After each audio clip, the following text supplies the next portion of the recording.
In ancient India, before he became the Buddha, Prince Siddhartha lived in a grand palace, shielded from the world's sorrows. His father, King Suddhodana, wanted to protect him from suffering, and thus surrounded him with beauty, wealth, and luxury. Yet, despite all the comforts, Siddhartha often felt a sense of restlessness. One day, while riding through the lush gardens of the palace, Siddhartha's eyes fell upon a captivating dancer named Amara. She was renowned for her grace and beauty, enchanting all who watched her perform. As he observed her, he felt a stirring within him, an attraction that was both exhilarating and unsettling. Intrigued, Siddhartha invited Amara to dance before him in the palace. As she moved, her every gesture seemed to weave a spell around him, drawing him deeper into a world of desire.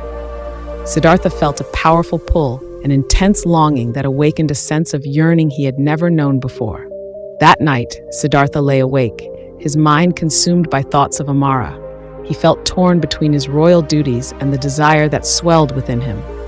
He knew he had to confront this new feeling, or it might cloud his judgment and lead him astray. Seeking wisdom, Siddhartha approached his teacher, the sage Aloka. He shared his experience, expressing his confusion about his feelings for Amara. Aloka listened thoughtfully and then spoke gently. Desire is a natural part of being human, but when you cling to it, it can lead to suffering. To overcome lust, one must understand its true nature. Aloka guided Siddhartha in meditation, encouraging him to observe his thoughts without attachment. He taught him to see how desire arises and how it can be fleeting, much like the ripples on water. Siddhartha practiced diligently, and through this meditation, he began to understand the impermanence of all things, including his attraction to Amara. Days turned into weeks, and while he initially struggled, Siddhartha gradually found a sense of clarity. One afternoon, he decided to watch Amara dance again, but this time with a different perspective. As she moved gracefully, he began to see beyond her beauty. He noticed the effort behind her performance, the dedication and the yearning for applause that mirrored his own. In that moment, Siddhartha realized that his desire for Amara was rooted in a longing for fulfillment, not just for her physical beauty. He recognized that to truly appreciate someone, one must also respect their individuality and the nature of existence itself. As he continued to meditate, Siddhartha found that his heart became lighter, no longer weighed down by obsession. Instead of seeking to possess Amara, he felt a genuine compassion for her as a fellow traveler on the path of life. He understood that real love is rooted in understanding and freedom, not possession or desire. One evening, he approached Amara after her performance.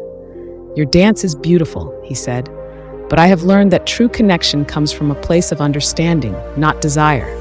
I wish to honor you for who you are, not just for your beauty." Amara, surprised by his words, smiled softly. She felt a deep respect for Siddhartha's wisdom and realized that her own life, too, had been overshadowed by the pursuit of external validation.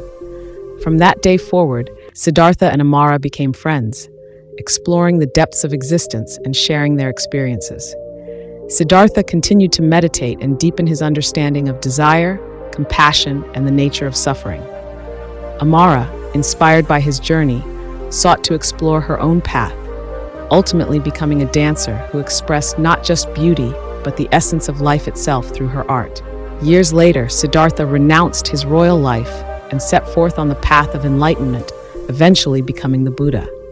He taught that while desire is part of the human experience, the key to overcoming it lies in understanding its nature, fostering compassion, and realizing the interconnectedness of all beings. Through Siddhartha's journey, both he and Amara learned that true fulfillment comes from a heart free from attachment, allowing love to flourish without the confines of lust.